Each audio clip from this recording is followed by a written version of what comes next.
નમસ્કાર મિત્રો સ્વાગત છે તમારું અમારી યુટ્યુબ ચેનલમાં। સૌથી મોટા સમાચાર સામે આવી રહ્યા છે મમતા બેનર્જીના આવાસ ઉપર સુરક્ષા ગોઠવી દેવામાં આવી છે।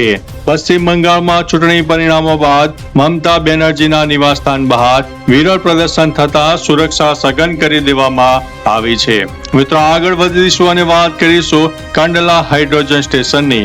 NTPC ગ્રીન એનર્જી દ્વારા કંડલા ખાતે હાઇડ્રોજન રિફ્યુલિંગ સ્ટેશન સ્થાપવા માટે બીડ મંગાવવામાં આવી છે। આગળ વધીશું અને વાત કરીશું ગ્લો ટ્રેપ્સ પર પ્રતિબંધ। ગુજરાત હાઈકોર્ટે ઉંદરો પકડવા માટે વપરાતી જીવલેણ ગ્લો ટ્રેપ્સ પર પ્રતિબંધ મૂકવા અંગે રાજ્ય સરકારને કડક નિર્દેશ આપ્યો છે। અન્ય મહત્વના સમાચારની વાત કરીએ તો મોંઘવારી ભથ્થામાં વધારો। ગુજરાત સરકારના કર્મચારીઓ માટે ખુશખબર। રાજ્ય સરકારે મોંઘવારી ભથ્થામાં એટલે કે DA 2% વધારો કરવાની જાહેરાત કરી છે। અન્ય મહત્વના સમાચારની વાત કરીએ તો ઉમરેઠ પેટા ચૂંટણીના પરિણામો। ઉમરેઠ વિધાનસભા બેઠકની પેટા ચૂંટણીમાં ભાજપના ઉમેદવાર હર્ષદ પરમારનો ભવ્ય વિજય થઈ ગયો છે। અન્ય મહત્વના સમાચારની વાત કરીએ તો વૈશ્વિક ગરમીની ક્લાઇમેટ એજન્સી અસરને કારણે સમગ્ર દક્ષિણ એશિયામાં ગરમીના રેકોર્ડ તૂટી રહ્યા છે, જેના કારણે કૃષિ ઉત્પાદન ઉપર તેની માઠી અસર જોવા મળી રહી છે। મિત્રો આગળ વધીશું અને વાત કરીશું ક્રૂડ ઓઇલની કિંમતો। અમેરિકા અને ઈરાન વચ્ચે વધતા તણાવને કારણે આંતરરાષ્ટ્રીય બજારમાં ક્રૂડ ઓઇલની કિંમતમાં તેજી જોવા મળી રહી છે। મિત્રો આગળ વધી અને વાત કરીએ તો એશિયન બોક્સિંગ ચેમ્પિયનશિપની મંગોલિયામાં રમાઈ રહેલી સ્પર્ધામાં ભારતીય મુક્કાબાજોએ શાનદાર પ્રદર્શન કરીને 8 મેડલો પાક્કા કરી લીધા છે। અન્ય મહત્વના સમાચારની વાત કરીએ તો ઇઝરાયલ હિઝબુલ્લા તણાવની। ઇઝરાયેલી રક્ષા દળોએ દાવો કર્યો છે કે તેમણે હિઝબુલ્લાની એક વિશાળ આતંકવાદી સુરંગનો નાશ કર્યો છે। અન્ય મહત્વના સમાચારની વાત કરીએ તો તેલ બજારમાં ઉથલપાથલ।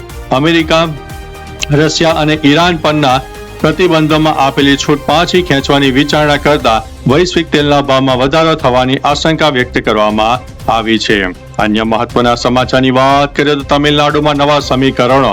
તમિલનાડુમાં પ્રાદેશિક પક્ષો અને નવા ગઠબંધનો વચ્ચે રસાકસી બાદ પરિણામોએ સૌને ચોંકાવી દીધા છે।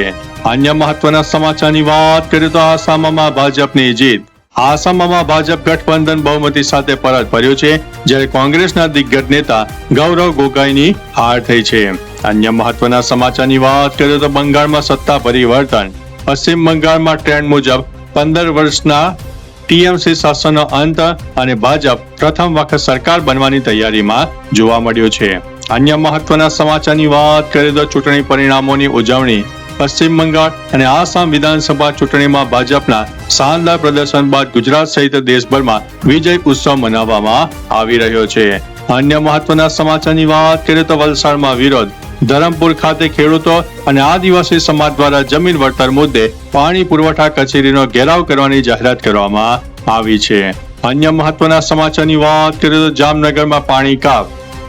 પાઇપલાઇન રિપેરિંગના કારણે જામનગરના સોલરિયમ અને ગુલાબનગર સહિતના વિસ્તારોમાં આજે પાણી પુરવઠો બંધ રહેવાની જાહેરાત કરવામાં આવી છે।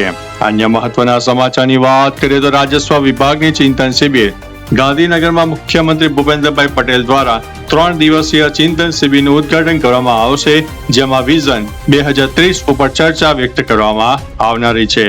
અન્ય મહત્વના સમાચારની વાત કરીએ તો હીટ વેવનું એલર્ટ।